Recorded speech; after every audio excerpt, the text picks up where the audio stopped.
So if you're looking at tablets around that $400 price range, there's actually quite a few options. The new Galaxy Tab S9 FE and the iPad 10th generation. Hopefully by the end of the video, I think it's going to be pretty obvious which is the better option. So let's go ahead and get started.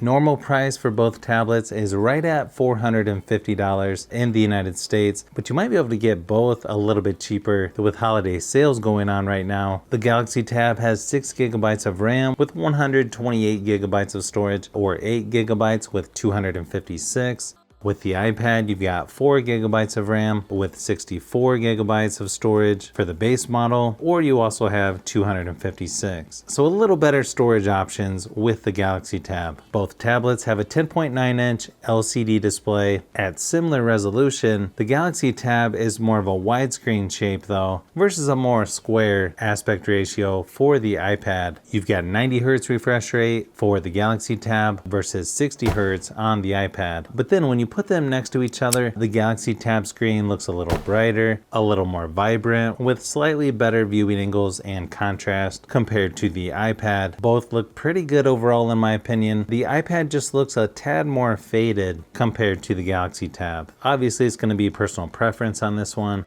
One advantage for the Galaxy Tab is going to be the battery life. After running the same battery drain test for the S9 FE, it lasted about 7 hours compared to only 5.5 for the iPad at 100% screen brightness. Now obviously there's a lot of variables when it comes to battery life, but you should be able to get a solid day or two with mixed usage on both tablets. But if you want the tablet with better battery life, you'll want to go with the S9 FE. You also have 45 watt fast charging with the Galaxy Tab versus 20 watt charging with the iPad.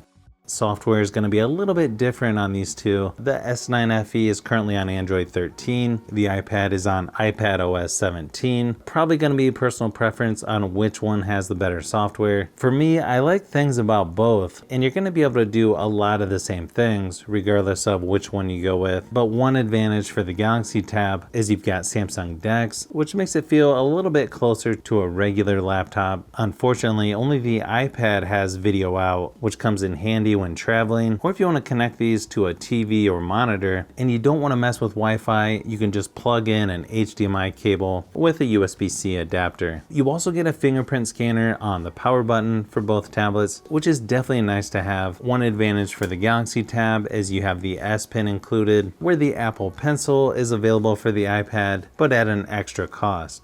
The iPad has the A14 Bionic chip versus Exynos 1380 for the Galaxy Tab, and this is probably the biggest difference between these two, which is the performance.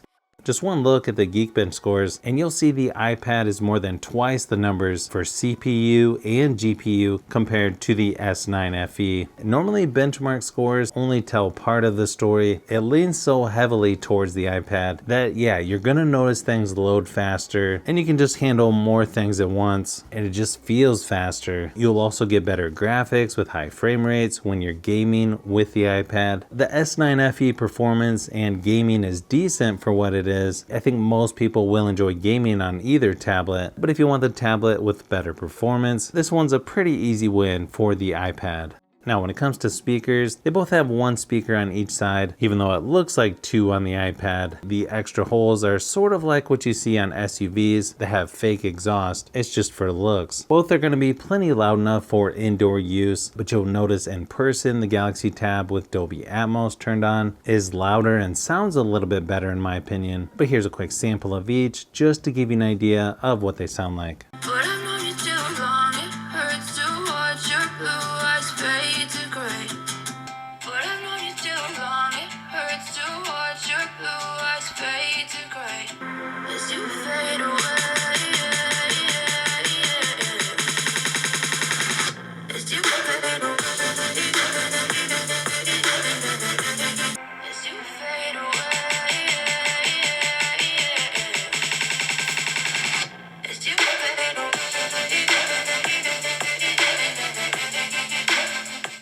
Now when it comes to tablets, cameras usually aren't the best feature, but these two are actually pretty decent. You've got a 12 megapixel on the front and 12 megapixel on the back of the iPad, 8 megapixel on the back of the Galaxy Tab with 12 megapixel on the front. One advantage for the iPad is you can shoot up to 4K resolution at 60 frames per second for video recording versus only 1080p at 30 frames per second for the Galaxy Tab. Here's a quick sample of each just to give you an idea of what to expect from each.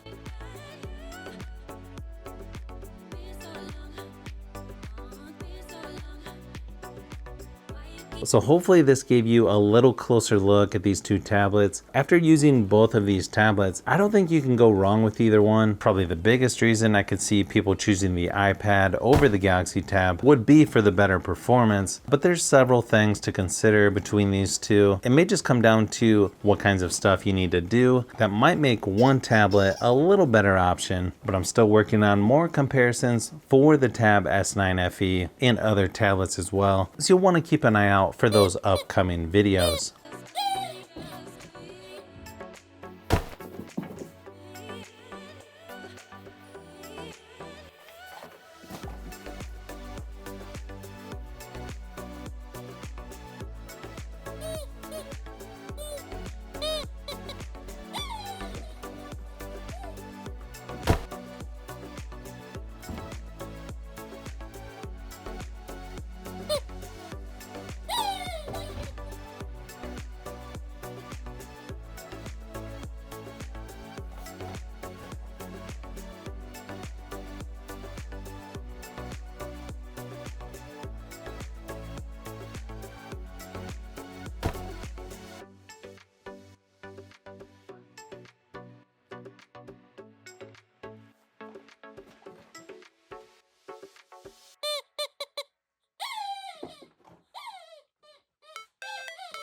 So if you've made it this far into the video, you may want to say thanks by subscribing, and don't forget to give a thumbs up if this video was helpful. This is Brian from Fishbee Productions. Thanks for watching, and I'll see you on the next one.